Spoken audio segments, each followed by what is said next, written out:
Homeopathy மருந்துகள் பற்றி நிறைய பேருக்கு நிறைய சந்தேகங்கள் இருக்குது. அதை எப்படி தெளிவுபடுத்திக்கிறது அப்படிங்கிறதுக்கான ஒரு ஒரு நிகழ்ச்சி தான் இந்த மாதிரியான ஒரு நிகழ்ச்சின்னு வச்சுக்கோங்களேன். இப்போ ஹோமியோபதி மருந்துனா என்ன முதல்ல? ஏன்னா நிறைய பேருக்கு என்ன நினைப்பாங்கன்னா, ஏதோ இந்த நம்ம சித்தா, ஆயுர்வேதா, ஹோமியோபதி எல்லாம் ஒரே வகையான மருந்துகள் அப்படின்னு ஒரு எண்ணம் இருக்குது.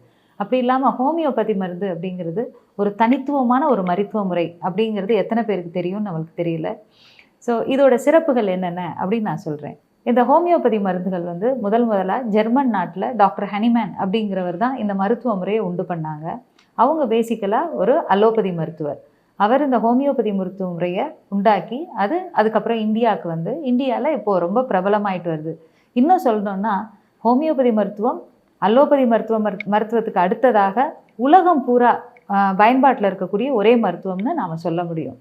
ஏன் அப்படின்னா மற்ற மருத்துவ முறைகள் வந்து அந்தந்த நாட்டுக்கு அப்படிங்கிற ஒரு லிமிட்டேஷன் இருக்குது. பட் ஹோமியோபதி மருத்துவத்தை உலகத்தில் உள்ள பல நாடுகள் அங்கீகரித்து எல்லா நாடுகள்லையுமே அதை ப்ராக்டிஸ் பண்ணலாம். ஸோ நீங்கள் எங்கே போனாலும் ஹோமியோபதி மருந்துகள் கிடைக்கும் உலகம் பூரா. இந்த நிகழ்ச்சி ஒரு ஹோமியோபதி பற்றின ஒரு விழிப்புணர்வாக நாம் இதை பதிவு செய்கிறோம். ஹோமியோபதி மருந்துகள் பற்றி நிறைய பேருக்கு நிறைய சந்தேகங்கள் இருக்குது. அதை எப்படி தெளிவுபடுத்திக்கிறது அப்படிங்கிறதுக்கான ஒரு ஒரு நிகழ்ச்சி தான் இந்த மாதிரியான ஒரு நிகழ்ச்சின்னு வச்சுக்கோங்களேன். இப்போ ஹோமியோபதி மருந்துனா என்ன முதல்ல? ஏன்னா நிறைய பேருக்கு என்ன நினைப்பாங்கன்னா, ஏதோ இந்த நம்ம சித்தா, ஆயுர்வேதா, ஹோமியோபதி எல்லாம் ஒரே வகையான மருந்துகள் அப்படின்னு ஒரு எண்ணம் இருக்குது. அப்படி இல்லாமல் ஹோமியோபதி மருந்து அப்படிங்கிறது ஒரு தனித்துவமான ஒரு மருத்துவ முறை அப்படிங்கிறது எத்தனை பேருக்கு தெரியும்னு நம்மளுக்கு தெரியல. ஸோ இதோட சிறப்புகள் என்னென்ன அப்படின்னு நான் சொல்கிறேன். இந்த ஹோமியோபதி மருந்துகள் வந்து முதலாக ஜெர்மன் நாட்டில் டாக்டர் ஹனிமேன் அப்படிங்கிறவர் தான் இந்த மருத்துவ முறையை உண்டு பண்ணாங்க. அவங்க பேசிக்கலாக ஒரு அலோபதி மருத்துவர். அவர் இந்த ஹோமியோபதி மருத்துவ முறையை உண்டாக்கி அதுக்கப்புறம் இந்தியாவுக்கு வந்து இந்தியாவில் இப்போது ரொம்ப பிரபலமாயிட்டு வருது. இன்னும் சொல்லணும்னா ஹோமியோபதி மருத்துவம் அலோபதி மருத்துவத்துக்கு அடுத்ததாக உலகம் பூரா பயன்பாட்டில் இருக்கக்கூடிய ஒரே மருத்துவம்னு நாம் சொல்ல முடியும். ஏன் அப்படின்னா மற்ற மருத்துவ முறைகள் வந்து அந்தந்த நாட்டுக்கு அப்படிங்கிற ஒரு லிமிட்டேஷன் இருக்குது. பட் ஹோமியோபதி மருத்துவத்தை உலகத்தில் உள்ள பல நாடுகள் அங்கீகரித்து எல்லா நாடுகள்லையுமே அதை ப்ராக்டிஸ் பண்ணலாம். ஸோ நீங்கள் எங்கே போனாலும் ஹோமியோபதி மருந்துகள் கிடைக்கும் உலகம் பூரா. இது ஒன்று. ரெண்டாவது என்னென்னா ஹோமியோபதி மருத்துவத்தினுடைய அணுகுமுறை அது வந்து ரொம்ப வித்தியாசமானதாக இருக்கும். ஒரு நோய் அப்படின்னா அதுக்கு ஒரு மருந்து அப்படிங்கிறத நம்ம கேள்விப்பட்டிருப்போம். இப்போ காய்ச்சல்னா அதுக்கு ஒரு மருந்து, தலைவலிக்குன்னா அதுக்கு ஒரு மருந்து, அப்படி இருக்கும். ஆனால் ஹோமியோபதி மருத்துவம் எந்த விதத்தில் தனித்துவமானது அப்படின்னா ஒவ்வொரு மனிதருக்கும் அவர்களுடைய நோய்க்குறியை பார்த்து அவர்களுடைய உடல்வாகுக்கு தக்கன நாம் மருந்து கொடுக்குறோம். இது வந்து நோய்க்கான மருந்து அப்படிங்கிறத விட ஒவ்வொரு மனிதருக்கான மருந்து, அவர்களுடைய இயல்புக்கான மருந்து அப்படின்னு தான் நாம் சொல்லலாம். ஸோ அந்த விதத்தில் ஹோமியோபதி மருத்துவம் பார்க்கும்போதே அந்த மருத்துவர் வந்து உங்கள்கிட்ட நிறைய கேள்வி கேட்பார். பொதுவாகவே சொல்லுவாங்க ஹோமியோபதிக்கிட்ட போனோம், டாக்டர்ஸ்கிட்ட போனோன்னா அவங்க வந்து ரொம்ப நேரம் எடுத்துக்குவாங்க ட்ரீட்மெண்ட்டுக்கு அப்படின்னு. அது காரணம் என்னென்னா உங்களை பற்றிய நிறைய விஷயங்களை அவங்க கேட்பாங்க.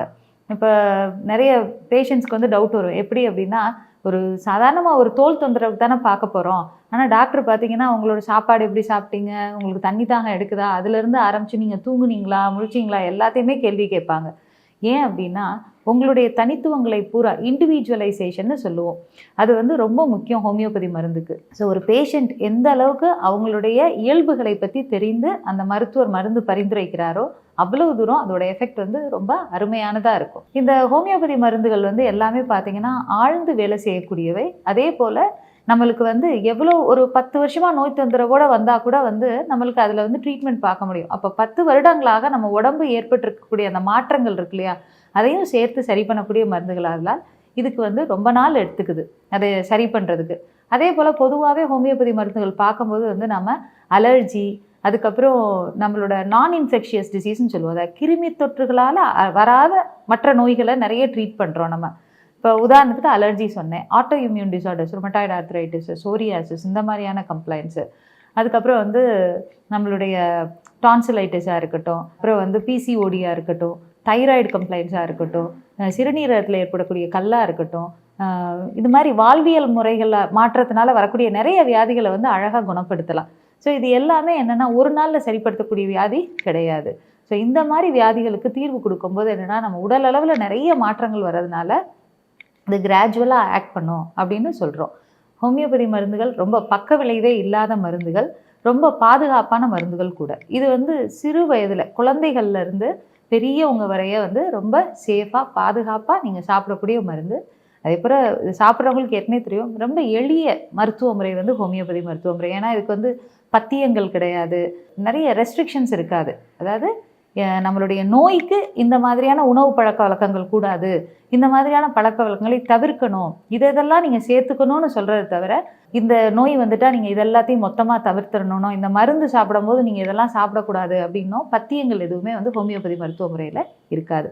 அந்த வகையில் இந்த ஹோமியோபதி மருத்துவ முறை குழந்தைகள்லேருந்து பெரியவர்கள் வரை அனைவருமே, ஈவன் கர்ப்ப காலத்தில் கூட பெண்களுக்கு கொடுக்கலாம். அந்த அளவுக்கு ரொம்ப பாதுகாப்பான மருத்துவ முறைன்னு சொல்லப்படுறது. இது அறிமுக நிகழ்ச்சி மட்டும்தான்.